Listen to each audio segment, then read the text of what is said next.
Welcome to Disrupting Japan, straight talk from Japan's most successful entrepreneurs. I'm Tim Romero, and thanks for joining me. The medical industry is one of the hardest to disrupt, and in some ways, that's a good thing. I mean, we're literally experimenting with people's lives here, so there's a good argument to be made for being conservative and taking things slowly. But looking at the national health insurance system in Japan and the health systems of all developed nations, it becomes pretty obvious that not only can improvements be made, but that improvements must be made. Well, today we talk with Kenichi Ishii, the founder of Next Innovation. Their long-term strategy involves increasing the use and acceptance of telemedicine in Japan in general. But right now, they've developed a basic approach to telemedicine that enables them to sell prescription drugs over the internet. And business is booming. Oh, and Next Innovation is a proudly Osaka-based startup. Ken and I talk a lot about the challenges Osaka has faced in developing a startup ecosystem, and why it seems that those problems might be over, and you'll be hearing from more and more Osaka startups on the show. During the interview, Ken and I talk about value-based medicine and price-based medicine. It's not really intuitive, so it's probably best if I explain it to you now. When Ken talks about cost-based patients, he means those who see medical treatment as a means to an end, and they want it done simply, cheaply, and quickly. The value-based patients are those that want to be involved, either because of an interest in the treatment or for other social reasons that we'll talk about. Ken will explain why this difference is important, how Japan's tight control over the medical industry forced him and his team to be very resourceful in launching this product, the crisis Japanese hospitals are facing now, and why we can't stay on our current path. We need to innovate our way out of this situation. But Ken tells that story much better than I can. So let's get right to the interview. So I'm sitting here with Ken Ishii of Next Innovation, a true telemedicine startup in Japan. So thanks for sitting down with me. Thank you. Nice to meet you. Telemedicine covers a really broad area. So can you just briefly explain what Next Innovation does? Our product, we call it smashing. Smashing. It means smart and for the clinic. And there is three unique points. At the first, main content is text-based communication. So not video, text-based? Yes, not video. We have video is available, but almost doctors not choice. Okay, right. Second, we never use Japanese insurance system. So you don't use the national healthcare system? Yes. Okay. Because we target in the all over the world. If we use in Japanese unique insurance system, we can't So it would be hard to go global. Yes. Yeah. That makes sense, but So basically, you're providing online consultation for things like flu shots, erectile dysfunction drugs, hair loss, hay fever, and cat allergies, right? Yes.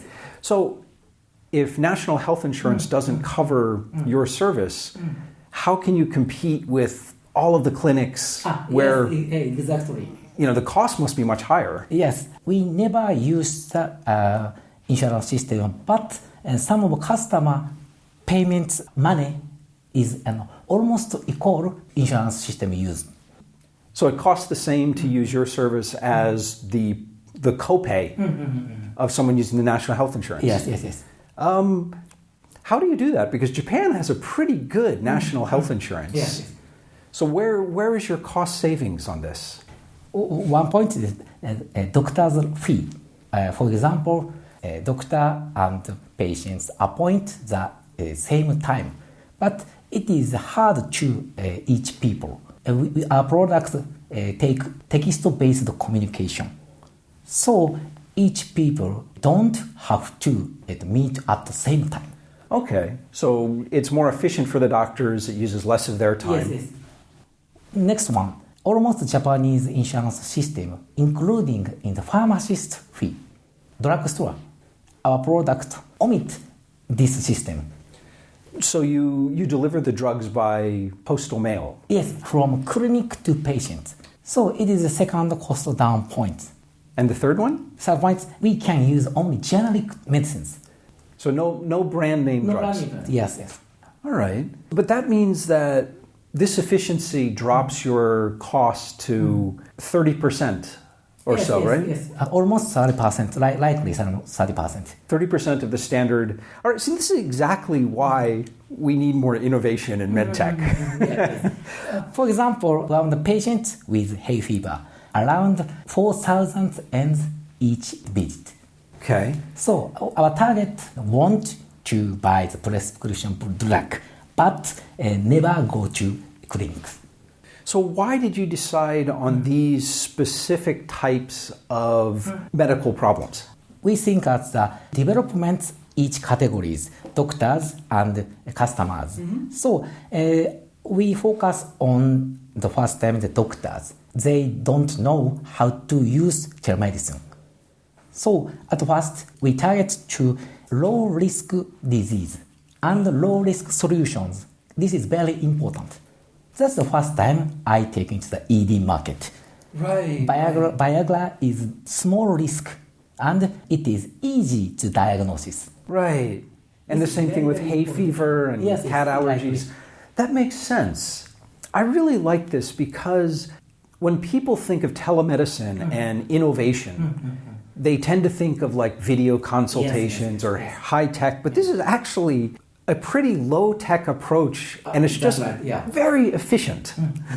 Yes, I think so.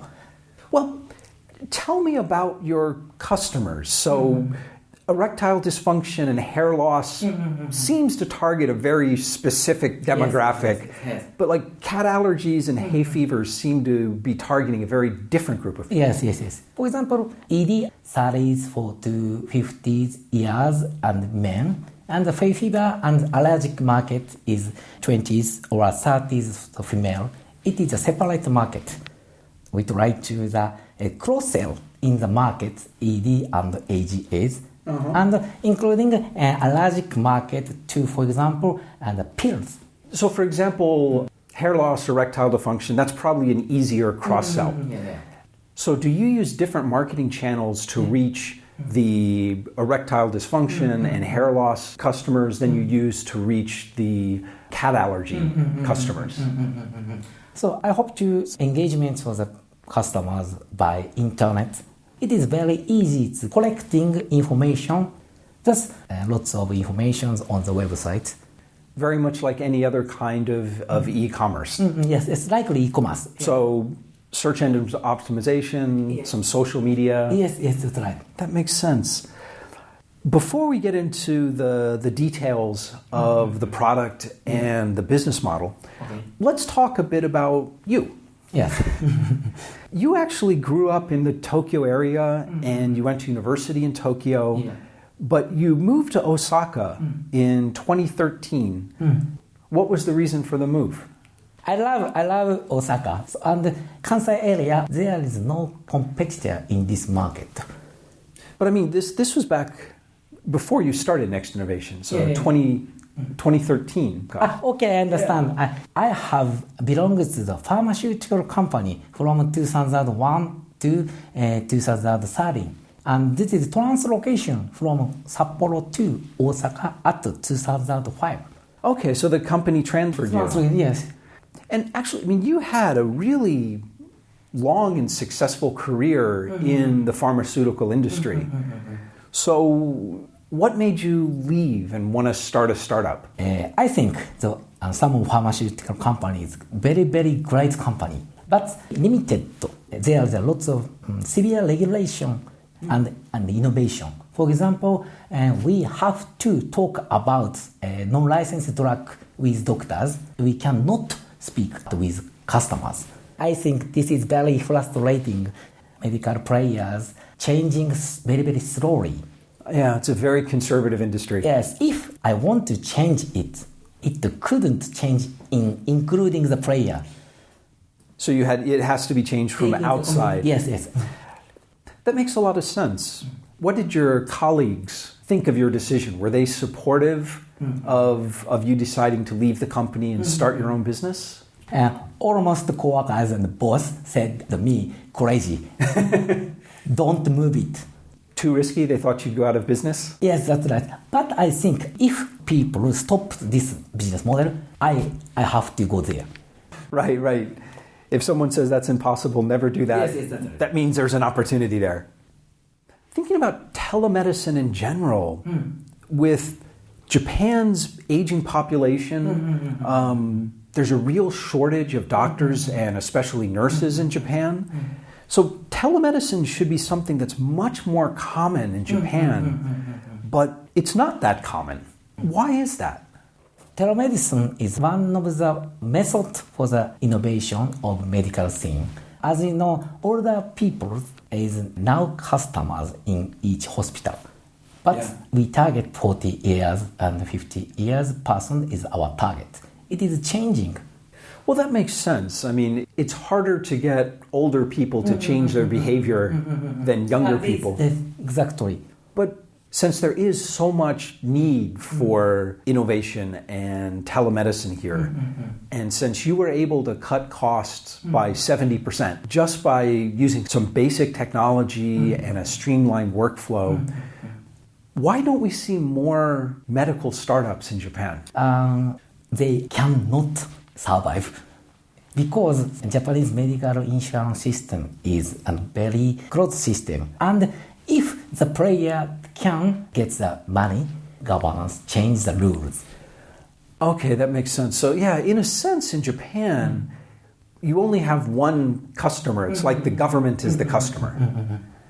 And if the government doesn't approve it, you have to only startups like yours that can reduce costs by 70%, those are the only ones that make sense. 70% is a pretty high barrier, I think. All right. You guys have been getting a lot of media coverage over the last year. This is a new concept in Japan. So what's been the reaction from consumers and what's been the reaction from doctors and the medical establishment? Each side was lauded, so lauded, because I don't know how to use these systems of each users and from the doctors. So both doctors and consumers were opposed to it just because it was new and different. Yes. For example, so time delay is very uncomfortable experience of each side. Okay, so was the resistance just people were not familiar with doing conversations this way? Or did you get some resistance from doctors who said that this is not a proper way to do medicine? So we designed the text-based communication. I think there is a lot of time delay. It's okay. But for the users, doctor cannot return the mail in this time, only this time.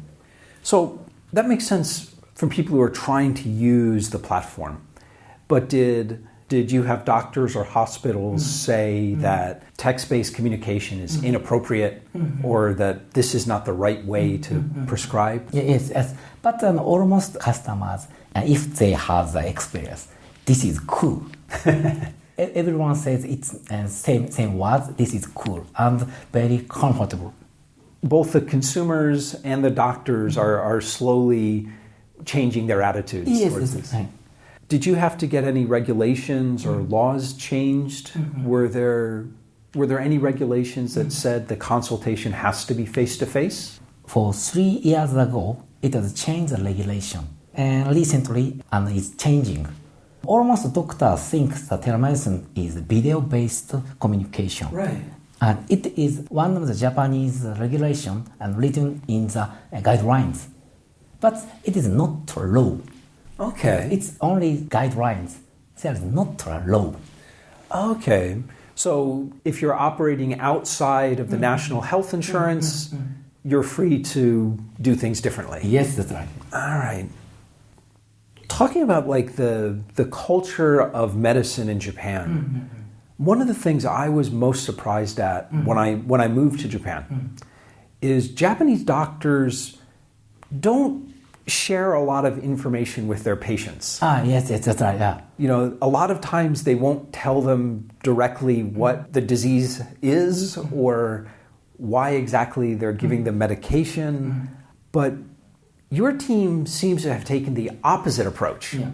So your website has a huge amount of information on like cat allergies and why this specific drug is useful. And so I'm curious, was this style of providing information, was this kind of part of your company vision? Yes, exactly. Some of the clinics and doctors cannot use advertise for patients. But we are without the regulations. We can inform for the patients as each information. We can advertise it.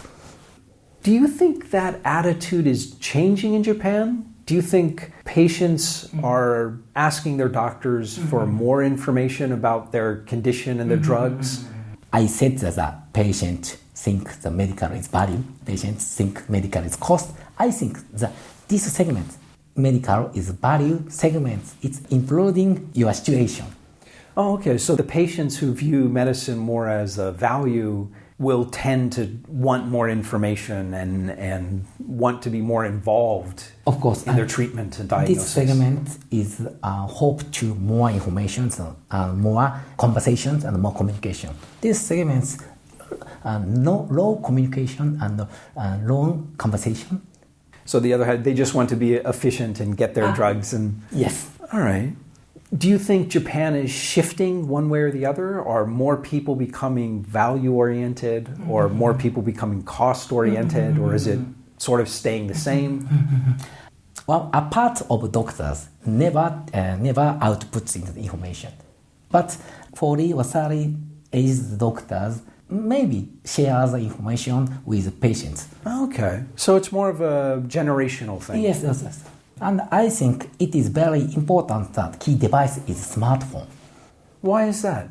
Up to 10 years ago, we cannot accept, we don't have the device what is received the big data. So until smartphones, there was just no way to access medical records and things like that. It is interesting how it's changing, because I remember when I first moved to Japan, they just changed the law so that it used to be that the medical records were the property of the hospitals and that the patients had no right to see their own medical records. And it's only been kind of recently that that's changed. We hope to make the personal health record in this project. In the future, you plan on expanding the services not just for telemedicine and consultation, but to include medical record access and things like that? Yes. All right. Let's talk a bit about Japan in general. I think it's obvious Japan needs more innovation in medicine and more telemedicine. But how do you think telemedicine will be rolled out? What's kind of the future of telemedicine? I think that telemedicine is one of the major solutions in the medical systems, because telemedicine is one of the technologies that communication with doctors and patients, and there is no limit from the place and the time. Well, one thing I've heard a lot about the problem with medical costs in Japan is that a lot of times hospitals almost become like social gathering places. That some people, especially like elderly people, actually enjoy going to the hospital so they can meet their friends. And do you think that's true? And do you think that's going to change? I think more than 50%. Really? Yes, more than half. So more than half want to go to the hospital? Yes, that's right, yeah. I can't imagine that. I hate going to the hospital. I think so. Yeah. So, for example, in India, more than 8% people convert to telemedicine and these days. 8%. Well, it's still a very small number. But there is 1.5 billion people. So that's true. So it's a big number, small percentage, but a big number of people. Yes. All right. in Japan, so you think about 50% will accept telemedicine and 50% still want to go. Yes, and I think it is hardly to change from go to hospital to telemedicine. But combination with go to hospital, visit, and telemedicine. I think this is very, very important point. That's true. There are some things where you definitely have to go to the hospital. Yes, first time go to hospital and diagnosis with doctors. After that, convert to telemedicine and take into the same medications. Next month. We talked before about your frustration with national health insurance and some of the regulations on medicine in Japan. So what do you think the Ministry of Health, Labor and Welfare should be doing to promote medical innovation and startups in Japan? We have to think for the patients and never think doctors. This is very important point. What do you mean? What's an example of that? Okay, some of the players at the first time think how to get the money from the doctors or hospitals, because Japan has very good insurance system. Next, the players think how to provide the patients, but it is very limited. We never think for doctors. That makes sense as a startup. As a startup, you always want to focus on your customers. But can you think of anything that the government should be doing to encourage more medical startups in Japan? Japanese regulations and established is very rigid. And almost situation another country is easy take into the market. I think the startup stage, the business model is a turnaround in the Japanese market and the scale of the another countries. Okay. Let's talk about Osaka. So I love that you're running the company in Osaka. And I love Osaka. I always enjoy myself when I'm going there. But despite the fact that it's a really big city, it doesn't have much of a startup community in Osaka. Yes. In fact, when Osaka startups start to get big, they tend to leave Osaka and come to Tokyo. Exactly, yeah. Why did you decide to stay in Osaka? Because I love Osaka. I think so. It is easy to get the information, the money from the capitalist, almost company go to the Tokyo. And very close to the government, I think. And I mean, we were talking. So we're in Tokyo now, and you were saying you come to Tokyo 3 or 4 times a month. Yes. So yes, I meet the venture capitalists and the customers. But I think, and this is one of the unique points, we live in Osaka. I think it is lots of business chance in the Osaka communities. For example, as you know, Osaka City and Osaka prefectures supported venture companies like us. We are taken into the community and we were supported any other members. I don't know what is Tokyo's ecosystem, I don't know, but I feel that Osaka's ecosystem is very comfortable and very cool. For example, I love the passions of the leaders in Osaka. All right. Well, listen, before we wrap up, I want to ask you what I call my magic wand question. And that is, if I gave you a magic wand and I said that you could change one thing about Japan, anything at all, the regulations on medicine, the way people think about taking risks, the education system, anything at all to make things better for startups in Japan, what would you change? Change people's way of thinking so they will take more risks. Okay. So that goes back to what you were saying when you were quitting your job at the pharmaceutical companies and everyone around you was saying, don't take that risk. And why do you think people are afraid to take the risk? It is comfortable. That's true. You can have a very comfortable life in Japan. Yes, almost people feel comfortable. Yeah, innovation and change happens based on uncomfortable people. Exactly. I love to take the risk because risk has a happy over there. Yeah, you can look into the future. But I think there's something to that, because I think innovators and people who create companies are never really comfortable where they are. Even if they're very wealthy or famous, they're never quite happy or comfortable with their situation. Yes. So that might be a really good thing for society, but it sounds like a bad thing for the person. Yes, yeah. And almost some people envy the success player in Japan. But I think it is fault. Right, because they just envy, they don't take action Yes, to change the situation. Yes. All right.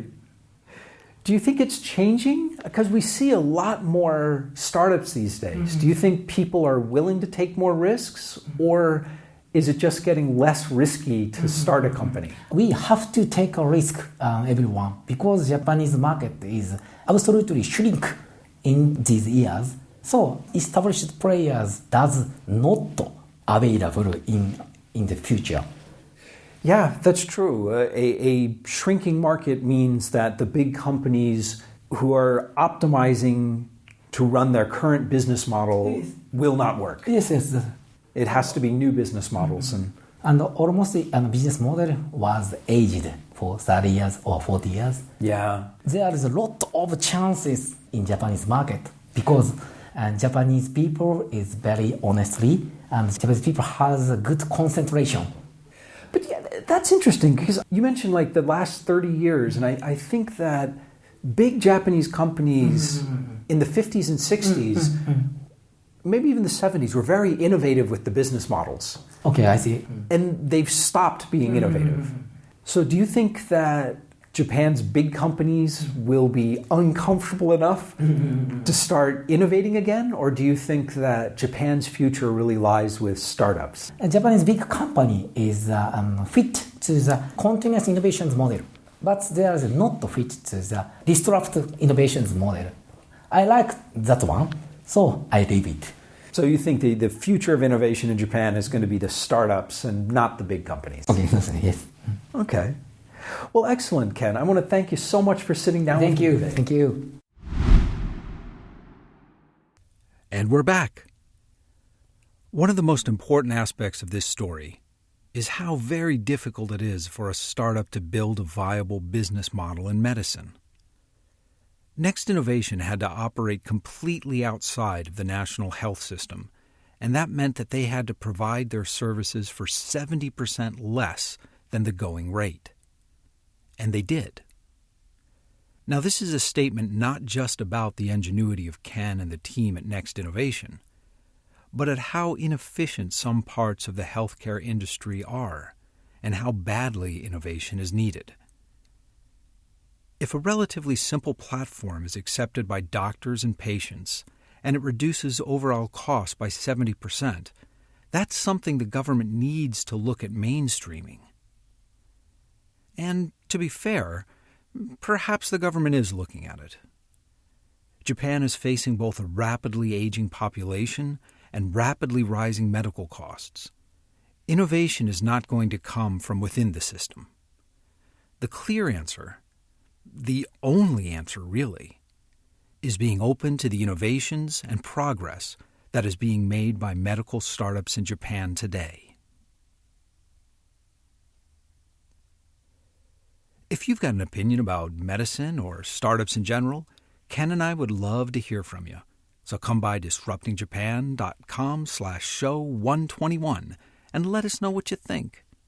When you come by, you'll see all the notes and links that Ken and I talked about and much, much more in the resources section of the post.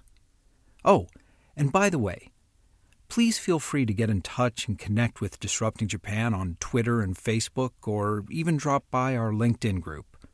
A quick search for Disrupting Japan on any of those platforms will take you right to us.